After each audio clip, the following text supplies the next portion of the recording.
Hello all, Alison here. You find me mid-swatch and I suddenly realised that I could be filming for an episode of Sunday Swatching, even though we've only just had an episode of Sunday Swatching, so you'll have to wait pretty much a month to see what I'm up to.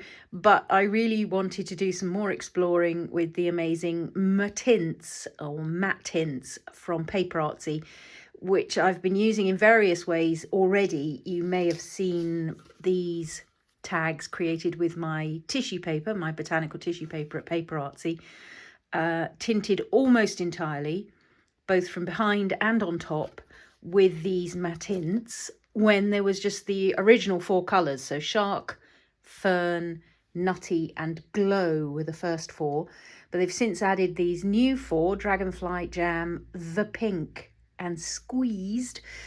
And so I really wanted to have a play and see what kind of things I could get. In the bottles, they look really, really kind of vivid and full on.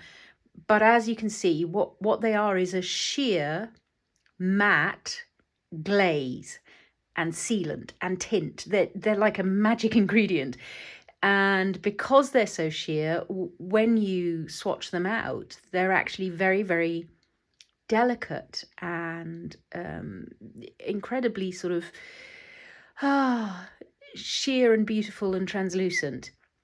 And so when you're painting with them, it's very like layering up inks or watercolors, but because they are a glaze, they are permanent. One of the joys about them is you can layer up for more intense colours. So I'm gonna kind of move back to what I was doing before I thought, oh, we'll switch the camera on. These are just little tags that I had stuck some more of my tissue paper onto. So it's just, that's part of the sheet. So these are my botanical designs with PaperArtsy. They exist as stamps in smaller scale. They're now large on huge sheets of tissue paper that you can play with in all sorts of ways. If you take a look in the few minutes of fun, you'll find I've got a double page spread in an art journal where I'm playing with painting that with watercolors. You can see the tissue paper. Anyway, I die cut some little tags just to have a general swatch of one layer of the Mattint. And when I talk about layering up, I really do mean the layering possibilities of this are amazing, because then the next thing I thought I wanted to do was have a proper mixing swatch on a sheet of paper. I stopped just before I got to the last one because I thought, switch the camera on, because this is really going to be, hopefully, really interesting to find out. Because usually when I make a mixing page like this, I would mix my paint on a mat or a saucer and then apply it. But because these are layering tints, it should be possible to just put down the whole layer first and then layer over the top. So that's what I'm experimenting with here. And you can already see that even when you layer just the own colour, you can intensify. So this is Nutty plus Nutty gets you a darker tint of Nutty. Squeezed plus Squeezed gets you a darker tint of Squeezed. So that's just with an extra layer, some cases 2 or 3 layers, because I was just really enjoying seeing how those colours could change. So I'm going to put the final column of Fern onto here, which is the greeny colour. And then I'm going to start doing crossways. I sort of haven't decided yet whether to just go with a full sweep and see what happens. And fingers crossed that should get us it, because when you layer one colour over the next colour, so this had some Shark and some Dragonfly, and as I was doing it, I was sort of part mixing it on the mat, but I was also just layering it over the top. And as you can see, the colour shifts. That's pure Dragonfly on that one. That's Dragonfly with the Shark. The Shark is, as you might imagine, one of my favourites here because it's this beautiful cool blue grey. So I'm going to carry on with what I was doing. I'll stand those up. You've seen them now. I'll stand them back up to how I was working. And I'm going to carry on with this. Trying to get them out of the light.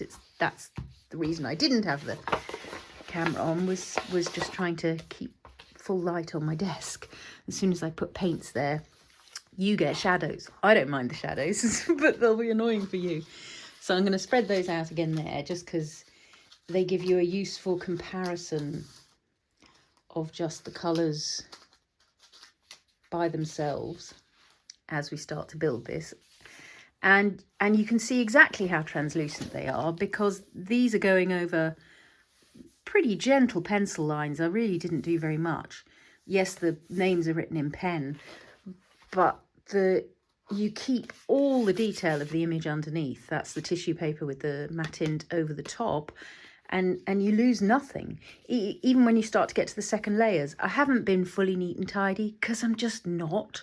So there are places where I've already got double layers of colour coming. So you can see there where the jam had flooded over and now the shark's gone over the top. I've already got a deeper purple, sort of cool purple appearing there on the line. Anyway, enough wittering from me. I'm going to put some more colour onto the page. So this is Fern, and this is all I've been doing with the rest of the page. Is actually, you don't want it too wet, because that, if you wet it, you can wet it, you can dilute it, so you can get an even paler version if you want. But at the moment, what I just want to show you is, I mean, look how subtle. Sorry, I'm still exploring these as mediums. They are a new thing, and so we're all still finding out what they can get up to. Leandra did an amazing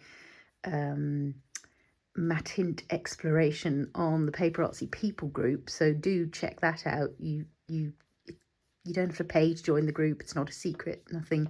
If you have a look on Facebook, the PaperArtsy people group, and then there are lots of inspiration videos and photos using these. So then I've just been putting a little bit down on the other mixing side, so you can see where that's going. And again, very, very subtle, gentle tint. But then if I go where Fern meets Fern and go into here, then I can start building layers of colour. Already that's given me more green. And if I use up what's on the mat, that's really when I ended up going for second and third coatings. It's because I was just using up what was on the mat. You can see you can already build additional depth to your colour. And what's gorgeous about these, I've got myself some book pages ready, because obviously what these are really good at is sort of tinting old paper. And you can also use it as a sealant. So you might have done a painting with your fresco finish paints or whatever it is and want to seal it, and you can do that and get, so if you use Nutty, you get a gorgeous sort of vintage look to it. I like using Nutty mixed with Shark, which gives you the sort of equivalent of what Andy Skinner calls a dirty wash. It's like using Payne's Grey and Raw Umber, and it gets you a sort of really vintage distressed kind of look. We can maybe have a look at that on some of the paper in a bit. Or if you use Glow, it gives everything a sort of warm sunlit look.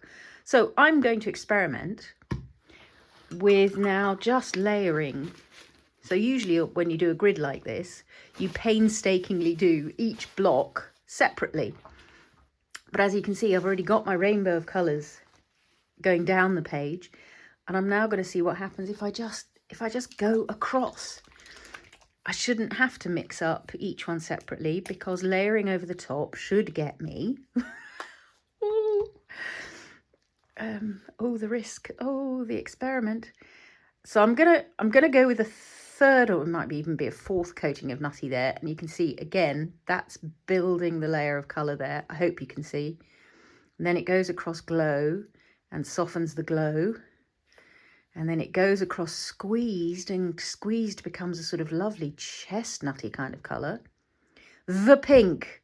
What do we get? Oh, see, you go across the pink and you get a kind of autumnal rosehip look to it. I'm trying not to build, I'm not trying to build up extra colour when I'm going over the back of this. I'm just trying to spread out what's there. I'm trying not to add. You can see I'm a mucky pup. See, I've gone over again there. And across the Shark, you see what I mean about the dirty wash here. So Nutty plus Shark gets you this kind of, is it grey? Is it brown? Do we care? It just looks aged. And then you go across Dragonfly, And you've got a beautiful sort of softening of that turquoise to more of a vintage look. And yeah, I've used Fern and Nutty, obviously, because they've been around for longer. And that gets me a lovely sort of, the leaves are turning brown in autumn affair going on there. So yeah, I hope that that is showing on camera as beautifully as it's showing in real life. Let me lift it up and show you. Just that nutty vintage warming of each of those tones going on in there. And again, they're beautiful, subtle shades. I could continue to layer up the colour. I might, actually, I'm going to try and get some of this back into here. Yeah, look, see, easy as pie. I don't like waste. If I weren't filming, I would just put that straight onto another tag, or I would start doing the book pages with it. But I'm trying to keep my head together and not jump ahead. So I'm going to let that dry a little bit and jump down one. This is what I often do when I'm swatching, is go alternate lines so I can let the line before dry. So I do just have to try and keep on track. So I'm coming back to glow. I'm going to take myself down to squeezed now. Squeezed orange, I guess. There it is. It's a lovely kind of vintage orange. It's not in your face. It's got a lovely subtlety to it. I tell you what, it's absolutely perfect for. If you have my festive minis, glow and squeezed give you the perfect orange slice. So nutty and squeezed give you perfect cinnamon sticks. Am I doing this right? Yes, going across with squeezed. Don't panic. It's because I'm talking about other things at the same time. I should just focus on what's happening on the page in front of me. So there's that lovely sort of chestnutty colour, but you can see that on a cinnamon stick, this on an orange slice, those kinds of natural tones from bottles that you kind of go, wow, that's quite full on, isn't it? No, actually, you can apply them with real subtlety. I love how the squeezed just gives you a pink when it goes over the pink that is just that bit warmer. It's like a rosebud that's going to open to pale pink, but at the moment it's still in that dark petal stage. And then you come over these blues and greens and look at squeezed with shark. That cool blue grey has suddenly become a really warm. Oh look, I'm going over onto, doesn't matter, it's a cheap, well, it's not that cheap, it's Canson. It's a great mixed media sketchbook actually. And yeah, squeezed and nutty seem quite similar in tone, but I think you can see there as they mix that they get you something really very different. The squeezed definitely has the extra kick of orange going on, but it's a subtle shading. Nice, very nice. So now let's jump another one, and we're going to Jam, which is this beautiful purpley tone. And I've already discovered that Jam and squeezed are fantastic for the rosehip stamp or the rosehip on the tissue paper. There's something about Jam and squeezed together that gets you something really good on those rose hips. If you're interested, yes, well, I'm going to anyway, because it'll be fun for me. I'm going to do another couple of tags with tissue paper, and I'll do that with some Mattins. So Jam, focus. Just need to focus at the point when I put the tint down on the paper. So the joy of the Jam is, again, it looks like it's going to be this really intense thing going on. And actually what it's got is such subtlety. And I love it with the glow, because you get all these sort of subtle pinkish tones without them being full on pink. Then going over the pink, getting another layer of it over itself on Jam, and you can see that purple is starting to build up now. But look at how subtly that just gives you that different shade of pink. Oh, love it over the shark. Of course I do, because I love the shark to start with. And if you give me a grey and then give me adaptations of that grey, I'm always going to enjoy them. But that's, And look at the purple tone you get over the Dragonfly. That's a really sort of subtle lilac-y purple going on in there. And those three would all be good for rosemary, which I've also got on my stamp sets. They would be grand for lavender and rosemary, the blues and the greens. Sorry, I'm just curious about, you're joining me mid-swatching and now I'm curious, so I'm afraid I'm delving in to see what happens if I just put another little layer of that jam over the top of those yellowy browns and over the top of these bluey greens, because I just want to see what happens if you intensify. Nice. And look, yes, these are subtle gradations, but that's what we love, isn't it? The ability to have every single tone of the rainbow available to us. But if you then glance at the difference, you can see quite clearly that they're not the same at all. They're creating this beautiful, subtle, vintage colour palette. So exciting. Sorry. Those that get it. You know, if you're watching this video, you already know that it is exciting. Nobody will ever convince me otherwise. Whoever said that watching paint dry was boring was not an artist. I would happily watch paint colours mixing, blending and drying. So as I was saying, this is like layering up inks and watercolours, but as you can see, what's underneath is completely permanent. So where, look, I'm such a mucky pup. If I were layering up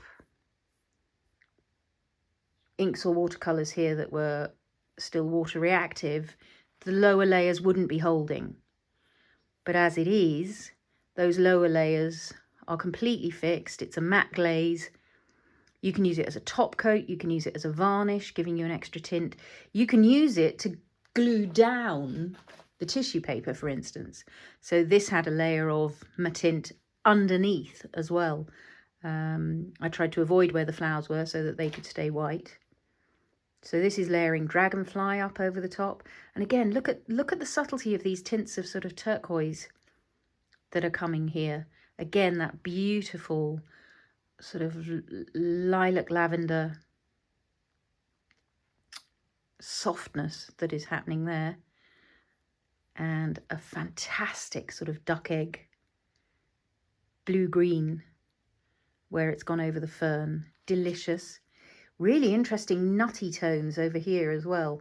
There's a kind of olivey green where it's gone over glow. And a colour that I would hesitate to name where it's living over the squeezed. It's kind of magical, mysterious colour tour. So now I can go back and fill in the others, but I also think it's really interesting to be able to see right next to where you've got a mixed colour that the original really does stay put and gives you the ability to mix as you go, or mix just by layering.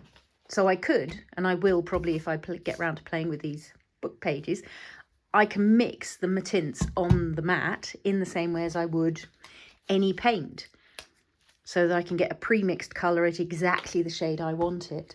But what I really wanted to do, given these have such layering capabilities, was have a look. Okay, concentrate, glow, going across here. And again, look, I'm just getting every shade in between now. I love how the glow just warms up the squeezed. Look at that peachy colour that's glow over the pink. It's like a kind of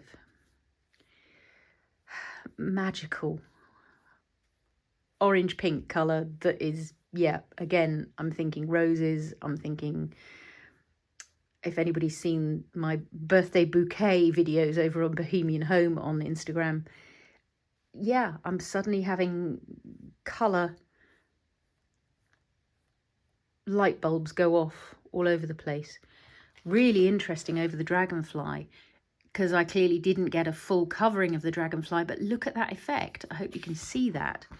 So the Dragonfly wasn't really covering the whole page because I was just sending it down. which means you get a beautiful striated, textured look, where actually the glow is living in between the dragonfly as well as layering over the top of the dragonfly. Really lovely effect. Really lovely effect. Because there's so much on the mat, I'm sort of tempted to go with another run of that and just see what happens if I intensify a bit.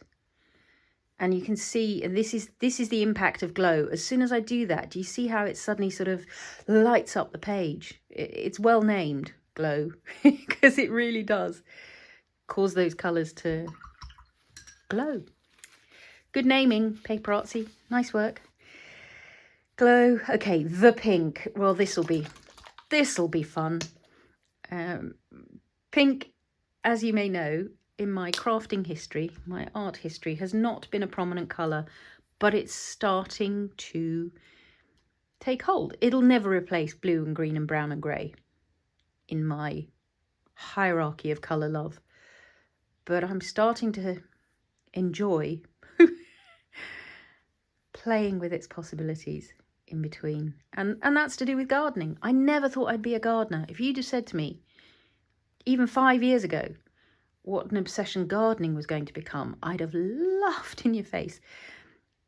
And then when I moved to the Czech Republic, part of my plan was to start growing my own vegetables, grow more of my own food. Yes, planned that. Never ever planned for becoming obsessed by flower seeds and flower bulbs and planting flowers. But again, if you look at Bohemian Home, my home and garden account over on Instagram, you'll see it's happened. So again, the subtlety of these mixes is really, really exciting to me. And again, I've got that kind of striated effect going on with the dragonfly, because clearly I was in a hurry when I applied the dragonfly column. But I'm really enjoying these. The pink of the pink. It is called the pink. There is only one. It's called the pink. And it really does zing. I'm just enjoying the subtlety of this. You absolutely wouldn't think when you look at them on the shelf that these are subtle colours.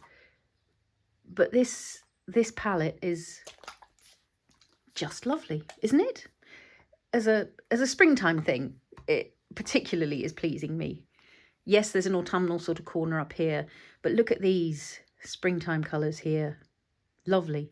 And then, yeah, we're going to start getting some vintage stuff now as the shark goes on, because the shark, as I say, has this ability to soften and cool and just give you those amazing tones of sort of brown grey, greyish, beige, I don't know, call it what you will. And oh, the lavender tones coming there as the shark goes over the jam. That's really exciting. Lavender and lilac again. A little bit more shark over my shark. And then you'll see this is another of my favourites. So shark and fern, obviously, I've played with already, because they're two of the first colours that were released. Stop it, shark. Don't splash over there. So I know already that shark and fern is a favourite of mine. And again, it's that sort of grey-green duck egg affair going on there. And now I'm being really naughty, because what we've got is a sort of three-way layering going on, because I've gone over my dragonfly column with a bit of that shark. But I'm not fussed, because of course you can do that. We can now layer up 3 colours in a row to find out what it gets you. I'm just really interested as well in this process, because as I say, usually I'd be mixing up each of these squares individually to get the colour that's going on. And it's much quicker doing it like this. Much quicker doing a whole row and then a whole column. And here comes Fern. So the greeny tones of Fern just making their way across the page. And again, they have a softening effect on the warm ones, because it's quite a cool green Fern. It's got an olivey tone, as you can see. Actually, I'm probably wrong to say it's cool. It's because I'm used to mixing it with the blues that I I have a feeling about it being cool. But actually, that olivey touch. Look at it over the shark. Okay, so let me just compare. Shark plus fern, fern plus shark. What I'm trying to see here is, does it make a difference which one you apply first? And I think maybe it does. Because that's not quite the same colour as that, is it? She said, trying to show you clearly. Is that fern meets shark? Yes, it is. And that's shark meets fern. And it may be that I've got just slightly different amounts of those two colours going on there. But maybe it's to do with the order in which I applied them. Because there it was the fern that went down first. Here it was the shark that went down first. And it's got the fern over the top. And that is definitely a different colour from this. Let's see that again. Maybe let's try Dragonfly and Shark. Yeah, again, that's not quite the same colour. Let's have a look over here. Squeezed with glow over the top. Glow with squeezed over the top. Yeah, they are different. They are different. But look at that colour map. Isn't that pretty? Somebody asked me the other day, why do I do swatching? Well, it's to explore the mediums. It's to explore what they're capable of. But it's also just for the sheer joy of colour mixing, of just watching that new tone emerge. So it gives me a lovely chance to get to find out things about how the medium works. It gives me a lovely chance to really see the colours in their own right. But it also just creates this magical map of what's possible when you're mixing. And colour mixing is sort of endlessly delightful to me. I could do it all day. So I did just cut up some bits of book paper, because the other thing, of course, with this, as I keep saying, is its amazing translucence. And of course, that's different. The colour of the paper you're using is going to make a difference. So these are bits of book page with half gesso and half not. So that's blank book page up there. And that's obviously not only, I want more bits. I want more colour swatching possibilities. So I'm going to cut all of these in half as I'm talking to you. That's also going to make a difference, not only in terms of the gesso makes that surface whiter. So it's going to change the tone of this. These have gone on to quite a white page here. So they're pretty true to colour. This was a slightly creamier, very slightly creamier paper that I stuck the tissue paper onto. Here you've got blank book page, which is quite yellowing. It's an old dictionary, an old basic encyclopedia. So the gesso over the top will give me a whiter surface. So all of them will look cooler over that. But it's also going to have different absorbency, because the whole point of gesso is it prepares your surface to receive paint rather than sucking whatever medium you're using into it. Whereas the blank flower paper, the blank book paper, I'm reading the word cauliflower here, so my brain said out loud the word flower in the middle of all that. The absorbency is going to be different as well. And the reason I had 8 pieces, and as you can see, there are 8 colours that we're swatching at the moment. But I've just cut them in half so that I've now got 16. I'm trying to manoeuvre. Not enough space. I wasn't really set up for filming today, because I want to do some direct mixing on the mat, like I told you was possible. So I'm going to put down the pink.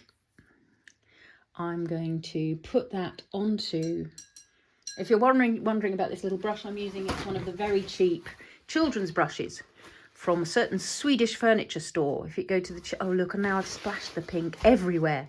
Oh, imperfection, joy. Certain Swedish furniture shop, in the children's section, you get packs of brushes, 6 different, rounds, flats. See, and here's what I'm talking about, right? Look at it over the gesso, and then look at it over the book page. That's like chalk and cheese. Well, it's like pink and a different pink, but for me, that's like chalk and cheese. And it is sitting on top of the gesso, but it is soaking into that page beautifully. And then I'm going to take some squeezed, I think. And I'm going to give myself a blank squeezed version. So over the gesso and then over the book page. And here's what I mean about the squeezed. It's not a very orangey orange somehow. It's an apricot-y orange, which is probably why I like it. But look how it intensifies that book page. If you wanted to vintage your book pages, a bit of diluted squeezed would give you a glorious result. And then what I'm going to do is I'm just going to mix a bit of that on the mat here to get myself blood orange. Sorry, blood orange is one of those colours that just makes my heart sing. Looky, looky, looky. And obviously I got tones like that when I was layering up on the page. But that just gives me such pleasure to see that emerge as a colour on the mat and then into there. Right, what next? What next? Let's wipe that away. I'm going to keep these pure colours because those I'm going to mix with some other things as I go. Let's stick with these lovely warm, not Alison colours. We'll come to the Alison colours. Let's get a straight glow onto here. And here's what I'm talking about in terms of the sunshine glow that glow gives you. That's another one that would be lovely for tinting vintage book pages, particularly over the gesso. I really like the subtlety of that over the gesso. That's giving me a kind of primrose and buttercup. So if that's there, what was this one? That's the squeezed. So let's mix a bit of squeezed and a bit of glow, and we know that this gives us a lovely subtle citrusy look. But I'm just interested again in seeing the precision of that over these two surfaces here. Again, the difference between what happens over the gesso and what happens over the book page is a treat. So that one belongs in here. I'm trying very hard not to go off camera, so maybe what I should be doing is storing these up here so that they're not going to vanish on you. Let's pop those up there. And I suppose the next stage for me in swatching terms would be to start doing some colour circles. So I start mixing across the rainbow. At the moment, I'm going for these rainbow things. And what I could do, we could do we want to do a glow and the pink, or should we just, I'm tempted to just keep going in this direction. So I might put down some fern. Yeah, I can only resist the greens for so long. Or I have to give in and grab green. Let's pop the green here. Yeah, but what I might do is I might mix the green with the pink and just take a look at what that does. So look at the subtlety of that green tone over the gessoed book page, and then the beautiful olive, because it's going over the warmth of the actual book page colour. And as I was saying, you lose absolutely nothing of your book text. It all stays put. What did I say? I'm gonna do some of this. This is going to be an interesting colour. And mix it up on here. Beautiful. Oh, would you look at that now?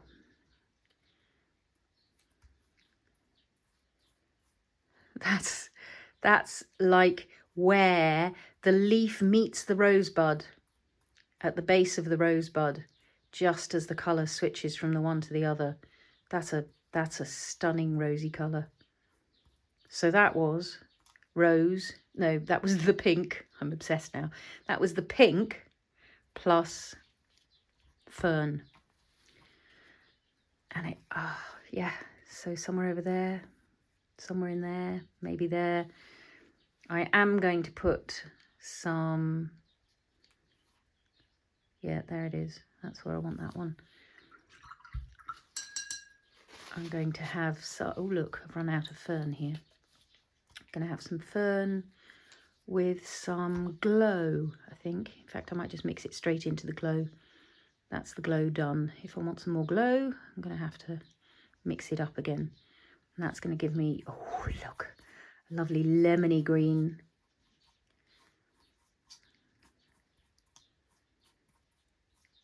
And again, I'm going to say again that that's a real sort of old paper look over the gesso. And what this is good for, the reason why this will be helpful if you are using book pages, is because it is a sealant.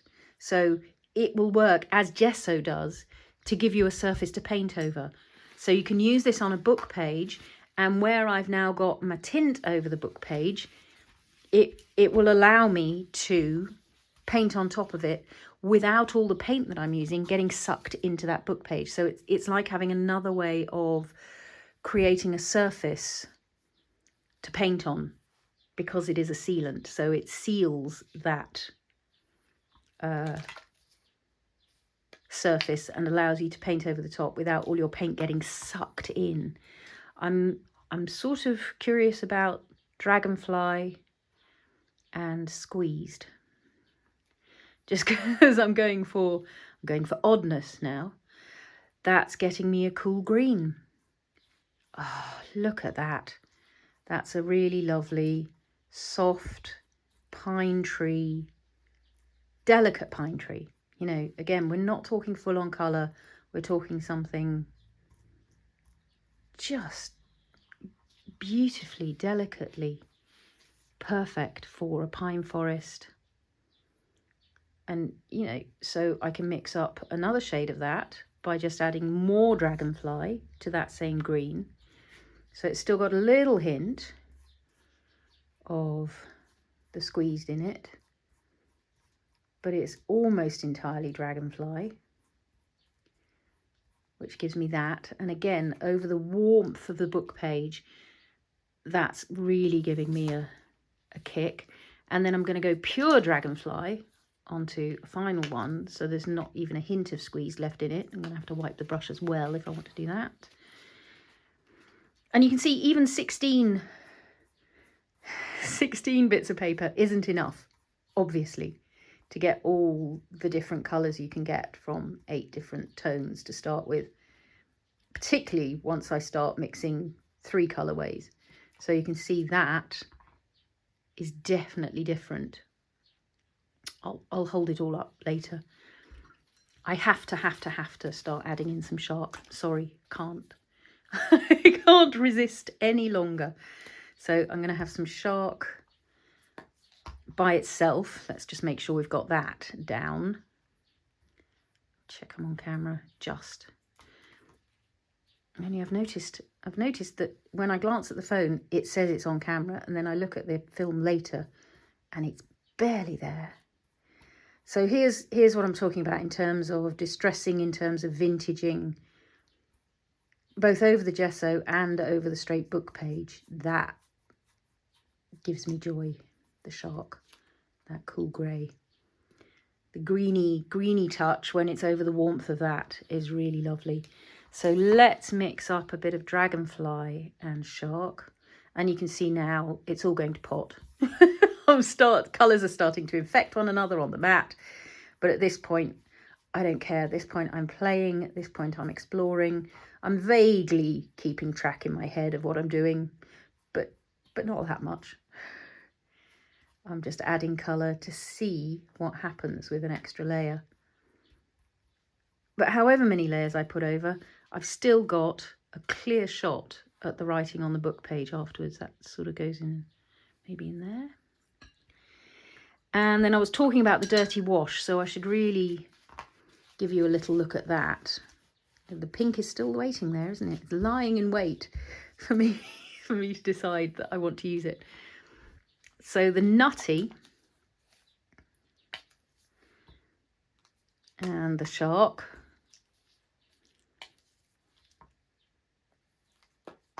Let's have... In fact, you don't need another straight Nutty, do you? You can see that there. That's a real sort of acorn colour. But then if you add the shark to it, you get this, just beautiful, cool, smoky grey-brown.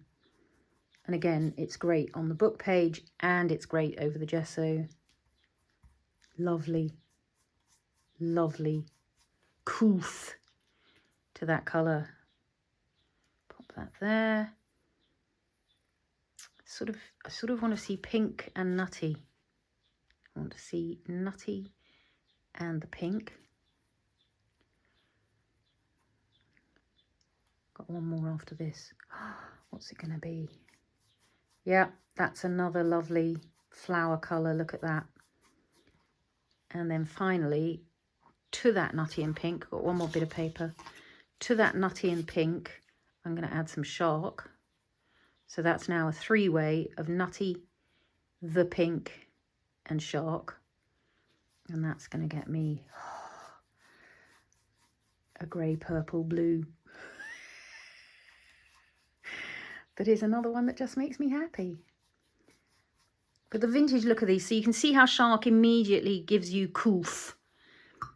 Gives you couth. Right, enough. Enough obsessing about colour swatching for today. I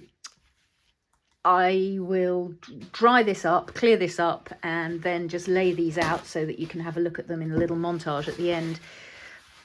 But as I say, we're all still exploring and finding out the many things that a Mattint can do for you. If you keep an eye out over a few minutes of fun in the next few weeks or so, I will definitely be doing some Mattinting of tissue paper to create some tags like this. And yeah, continue to play with this astonishing new product. So hang on for the swatching montage. A montage of swatches at the very end. But in the meantime, thank you so much for watching another Sunday swatching, watching the swatching.